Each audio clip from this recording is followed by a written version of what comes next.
Hello students, मैं पुष्पा यादव स्वागत करती हूँ आप सभी का अपने इस होम साइंस की क्लास में। तो स्टूडेंट्स, आज मैं आप सभी के लिए लेकर आई हूँ कक्षा 12 के गृह विज्ञान के महत्वपूर्ण बहुविकल्पीय प्रश्नों को, जो आपके बोर्ड एग्जाम के लिए बहुत ही महत्वपूर्ण रहेंगे। तो चलिए बिना देर करते हुए मैं वीडियो को शुरू करती हूँ। अगर आप लोगों को वीडियो पसंद आता है तो वीडियो को लास्ट तक जरूर देखें, जिससे कि आपकी तैयारी और भी ज़्यादा बेहतर हो सके। हर एक चैप्टर से मैंने जो है बहुविकल्पीय प्रश्नों को कराया हुआ है। आप अगर देखना चाहते हैं, अपनी तैयारी को और भी ज़्यादा बेहतर बनाना चाहते हैं, तो मैंने इसकी फुल वीडियो जो है हमारे चैनल पर पड़ी हुई है। आप लोग वहाँ से जाकर के इसको देख सकते हैं, जिससे कि आपकी तैयारी और भी ज़्यादा बेहतर हो सके। तो चलिए बिना देर करते हुए मैं वीडियो को शुरू करती हूँ। में की जाने वाली गतिविधियाँ कौन-कौन सी हैं? ऑप्शन ए बैठना, ऑप्शन बी पढ़ना, ऑप्शन सी खाना पकाना, ऑप्शन डी उपयुक्त सभी। तो घर में की जाने वाली ये सभी गतिविधियाँ हैं, इसलिए ऑप्शन डी हमारा सही हो जाएगा। अगला प्रश्न हमारा है, समय व्यवस्था का अर्थ है। समय व्यवस्था का अर्थ क्या है और कम से कम समय खर्च करके अधिक से अधिक कार्य संपन्न करना, यह परिभाषा किसकी है? ऑप्शन ए समय प्रबंधन की, ऑप्शन बी गृह प्रबंधन की, ऑप्शन सी ऊर्जा प्रबंधन की, ऑप्शन डी इनमें से कोई नहीं। इसमें से जो सही ऑप्शन है वो ए हो जाएगा। समय प्रबंधन की सारी व्यवस्थाएं होती हैं। अगला प्रश्न हमारा है, कार्य सरलीकरण का संबंध किससे है? कार्य जो है सरलीकरण का संबंध किससे है? ऑप्शन ए गृह व्यवस्था से, ऑप्शन बी धन व्यवस्थापन से, ऑप्शन सी ऊर्जा व्यवस्थापन से, ऑप्शन डी स्थान व्यवस्थापन से। तो इसमें से सही ऑप्शन जो हमारा है वो ए हो जाएगा, गृह व्यवस्था से। अगला प्रश्न हमारा है, कार्य सरलीकरण के स्तर है। कार्य जो है सरलीकरण के स्तर क्या है? ऑप्शन ए हाथ और शरीर में गति में परिवर्तन, ऑप्शन बी कार्य के क्रम में सुधार लाकर, ऑप्शन सी कार्य में कुशलता विकसित करके, ऑप्शन डी उपयुक्त सभी। तो कार्य सरलीकरण के स्तर ये सभी हो जाएगा, इसलिए ऑप्शन डी हमारा सही हो जाएगा। अगला प्रश्न हमारा है, मानव कितने वर्ष पूर्व वस्त्र बनाने की कला से परिचित था? मानव जो है कितने वर्ष पूर्व जो है कला से परिचित था? ऑप्शन ए 2000 वर्ष पूर्व, ऑप्शन बी 20,000 वर्ष पूर्व, ऑप्शन सी 10,000 वर्ष पूर्व, ऑप्शन डी 5,000 वर्ष पूर्व। तो इसमें से सही ऑप्शन जो हमारा है वो बी हो जाएगा। 20,000 वर्ष पूर्व क्या था? मानव जो है वस्त्र बनाने की कला से परिचित था। कपास का घर किसे कहा जाता है? Option A Nepal, option B Sri Lanka, option C Bharat, option D इनमें से कोई नहीं। तो कपास का घर जो है किसे कहा जाता है? भारत को जो है कपास का घर कहा जाता है, इसलिए ऑप्शन सी हमारा सही हो जाएगा। अगला प्रश्न हमारा है, मलमल का उद्गम स्थल है। मलमल का जो है उद्गम स्थल क्या है? Option A Dhaka, option B Beijing, option C Tokyo, option D Kathmandu. तो मलमल का जो है उद्गम कहाँ से हुआ था? तो ढाका से हुआ था, इसलिए ऑप्शन ए हमारा सही हो जाएगा। अगला प्रश्न हमारा है, निम्न में कौन सा मलमल का भावात्मक नाम है? मलमल का जो है भावात्मक नाम क्या है?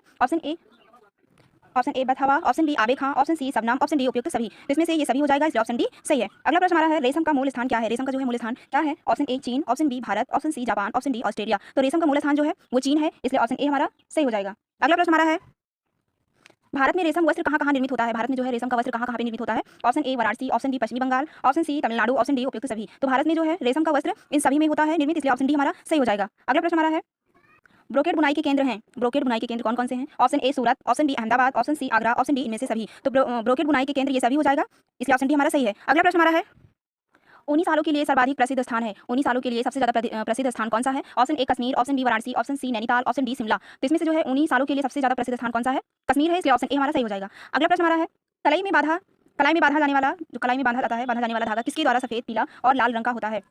जो धागा कलाई में बांधा जाता है वो धागा किसके द्वारा सफेद, पीला और लाल रंग का होता है? Option A tie and dye के द्वारा, ऑप्शन डी प्रेस के द्वारा, ऑप्शन सी कसीदाकारी के द्वारा, ऑप्शन डी इनमें से कोई नहीं। तो इसमें जो कलर सफेद, पीला और लाल रंग का होता है, जो कलाई में धागा बांधा जाता है, वो टाई एंड डाई के द्वारा क्या होता है? इसमें रंग दिया जाता है, इसलिए ऑप्शन ए हमारा सही हो जाएगा। अगला प्रश्न हमारा है, पटोला हस्तशिल्प किस क्षेत्र की है? पटोला जो है हस्तशिल्प किस क्षेत्र की है? Option A Gujarat, option B Orissa, option C Andhra Pradesh, option D इनमें से कोई नहीं। तो पटोला जो है हस्तशिल्प ये गुजरात की है, इसलिए ऑप्शन ए हमारा सही हो जाएगा। अगला प्रश्न हमारा है, कसूती हस्तशिल्प किस क्षेत्र से संबंधित है? कसूती हस्तशिल्प जो है किस क्षेत्र से संबंधित है? Option A Gujarat, option B Karnataka, option C Andhra Pradesh, option D इनमें से कोई नहीं। तो इसमें जो है कसूती हस्तशिल्प जो है कर्नाटक से संबंधित है, इसलिए ऑप्शन बी हमारा सही हो जाएगा। अगला प्रश्न हमारा है, कांथा। कांथा जो है किस देश की हस्तकला है? ऑप्शन ए बंगाल की, ऑप्शन बी गुजरात की, ऑप्शन सी उत्तर प्रदेश की, ऑप्शन डी इनमें से कोई नहीं। तो कांथा जो है बंगाल की हस्तकला है, इसलिए ऑप्शन ए हमारा सही हो जाएगा। अगला प्रश्न हमारा है, चिकनकारी का केंद्र है। चिकनकारी का केंद्र कहाँ पे है? Option A Karnataka, option B Lucknow, option C Ahmedabad, option D Mumbai. तो चिकनकारी का केंद्र कहाँ पे है? लखनऊ में है, जैसा कि सभी जानते हैं, तो इसलिए ऑप्शन बी हमारा सही हो जाएगा। अगर आप लोगों को वीडियो पसंद आता है तो वीडियो को लास्ट तक जरूर देखें और हमारे चैनल को लाइक शेयर एंड सब्सक्राइब जरूर कर लें। तो चलिए नेक्स्ट प्रश्न देखते हैं, निम्न में वस्त्रों की नियमित धुलाई से क्या लाभ है? वस्त्रों की नियमित धुलाई से क्या लाभ है? ऑप्शन ए वस्त्र साफ सुथरे रहते हैं, ऑप्शन बी वस्त्रों की गंदगी दूर हो जाती है,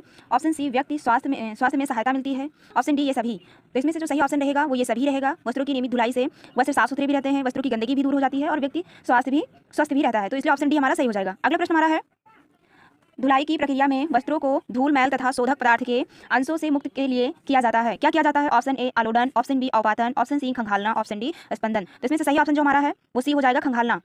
अगला प्रश्न हमारा है, रंगों का निर्धारित प्रकार है। रंगों के जो प्रकार हैं वो कितने हैं? ऑप्शन ए प्राथमिक रंग, ऑप्शन बी द्वितीयक रंग, ऑप्शन सी तृतीयक रंग, ऑप्शन डी ये सभी। तो रंगों का जो निर्धारित प्रकार है वो ये सभी है, इसलिए ऑप्शन डी हमारा सही हो जाएगा। प्राथमिक भी है, द्वितीयक भी है और तृतीयक भी है। अगला प्रश्न हमारा है, निम्न में से प्रमुख कार्यालय स्टाफ का सदस्य है। कौन सा जो है प्रमुख कार्यालय स्टाफ का सदस्य है? ऑप्शन ए प्रमुख कार्यालय पर्यवेक्षक, ऑप्शन बी कार्यपालक गृह अनुरक्षक, ऑप्शन सी सहायक गृह अनुरक्षक, ऑप्शन डी तल पर्यवेक्षक। इसमें से सही ऑप्शन जो हमारा है वो हो जाएगा ए हो जाएगा प्रमुख कार्यालय पर्यवेक्षक, इसलिए ऑप्शन ए हमारा सही हो जाएगा। अगला प्रश्न हमारा है, निम्न में से गृह व्यवस्था विभाग का सदस्य है। कौन सा इसमें गृह व्यवस्था विभाग का सदस्य है? ऑप्शन ए प्रमुख कार्यालय प्रबंधक, ऑप्शन बी कार्यपालक गृह अनुरक्षक, ऑप्शन सी प्रतिरक्षा कक्ष प्रबंधक का, ऑप्शन डी दरबान का। इसमें से सही ऑप्शन जो हमारा है इसमें ऑप्शन सी सही हो जाएगा, प्रतीक्षा कक्ष प्रबंधक का। अगला प्रश्न हमारा है, उपभोक्ता की सामान्य समस्या क्या है? ऑप्शन ए मिलावट, ऑप्शन बी खराब गुणवत्ता की समस्या, ऑप्शन सी तौल माप की समस्या, ऑप्शन डी ये सभी। तो उपभोक्ता की जो सामान्य समस्या होती है वो मिलावट की भी होती है, खराब गुणवत्ता की समस्या भी होती है और तौल माप की भी समस्या होती है, इसलिए ऑप्शन डी हमारा सही हो जाएगा। अगला प्रश्न हमारा है, संप्रेषण गतिविधियों का क्षेत्र है, इसमें से संप्रेषण गतिविधियों का क्षेत्र क्या है? ऑप्शन ए संदेश बनाना,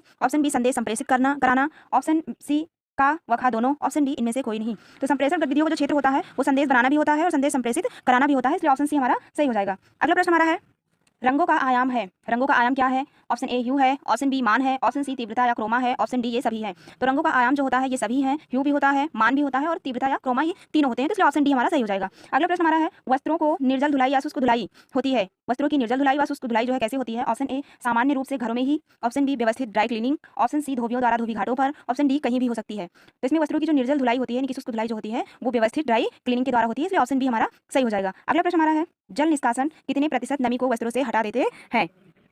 जल निष्कासक जो है कितने प्रतिशत नमी को जो है वस्त्रों से हटा देते हैं? ऑप्शन ए 60 से 70%, ऑप्शन बी 20 से 30%, ऑप्शन सी 70 से 80%, ऑप्शन डी 30 से 40%। तो इसमें से सही ऑप्शन जो हमारा है वो हो जाएगा 60 से 70%। अगला प्रश्न हमारा है, जल निष्कासक गति पर कार्य करते हैं, ऑप्शन ए अपकेंद्रित, ऑप्शन बी नियत, ऑप्शन सी अभिकेंद्री, इनमें से कोई नहीं। इसमें से सही ऑप्शन जो हमारा है वो सी हो जाएगा अभिकेंद्रित। जल निष्कासक जो है अभिकेंद्रित गति पर क्या करते हैं? कार्य करते हैं, तो इसलिए ऑप्शन सी हमारा सही हो जाएगा। अगला प्रश्न हमारा है, शुष्क को में कितने परिचालन होते हैं? शुष्कों में कितने परिचालन होते हैं? Option A 2, option B 4, option C 3, option D 7। तो शुष्कों में जो है कितने परिचालन होते हैं? 2 होते हैं, इसलिए ऑप्शन ए हमारा सही हो जाएगा। अगला प्रश्न हमारा है, व्यावसायिक धुलाई घर में शामिल है, व्यावसायिक धुलाई घर में क्या शामिल है? ऑप्शन ए धुलाई, ऑप्शन बी प्रेस करना, ऑप्शन सी जल निष्कासक, ऑप्शन डी ये सभी। तो व्यावसायिक धुलाई घर में जो है ये सभी शामिल है, तो इसलिए ऑप्शन डी हमारा सही हो जाएगा। अगला प्रश्न हमारा है, वस्त्रों की धुलाई की मशीनें होती हैं, कैसी होती हैं? ऑप्शन ए पूर्णतया, ऑप्शन बी अर्ध स्वचालित, ऑप्शन सी हस्तचलित, ऑप्शन डी ये सभी प्रकार।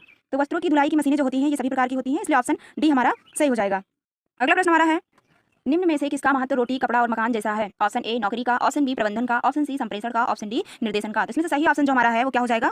अगला प्रश्न हमारा है, किसी संगठन का महत्वपूर्ण प्रकार या गतिविधि है, किसी संगठन का महत्वपूर्ण प्रकार या गतिविधि क्या है? ऑप्शन ए जनसंपर्क, ऑप्शन बी निर्देशन, ऑप्शन सी परामर्श, ऑप्शन डी इनमें से कोई नहीं। तो इसमें से जो मतलब संगठन का महत्वपूर्ण प्रकार गतिविधि है वो जनसंपर्क है, इसलिए ऑप्शन ए हमारा सही हो जाएगा। अगला प्रश्न हमारा है, संप्रेषण गतिविधियों का क्षेत्र है, संप्रेषण गतिविधियों का क्षेत्र क्या है? ऑप्शन ए संदेश बनाना, ऑप्शन बी संदेश संप्रेषित करना, ऑप्शन सी का व खा दोनों, ऑप्शन डी इनमें से कोई नहीं। तो इसमें का व खा दोनों हो जाएगा। संप्रेषण गतिविधियों का क्षेत्र जो है वो संदेश बनाना भी होता है और संदेश संप्रेषित कराना भी होता है, तो इसलिए ऑप्शन सी हमारा सही हो जाएगा। अगला प्रश्न हमारा है, निगमित संप्रेषण में सम्मिलित उपयोगी संप्रेषण क्या है? ऑप्शन ए आंतरिक संप्रेषण, ऑप्शन बी बाह्य संप्रेषण, ऑप्शन सी का खा दोनों, ऑप्शन डी इनमें से कोई नहीं। तो इसमें से जो सही विकल्प हमारा है वो सी हो जाएगा, का खा दोनों है, क्योंकि आंतरिक संप्रेषण भी होता है और बाह्य संप्रेषण भी होता है।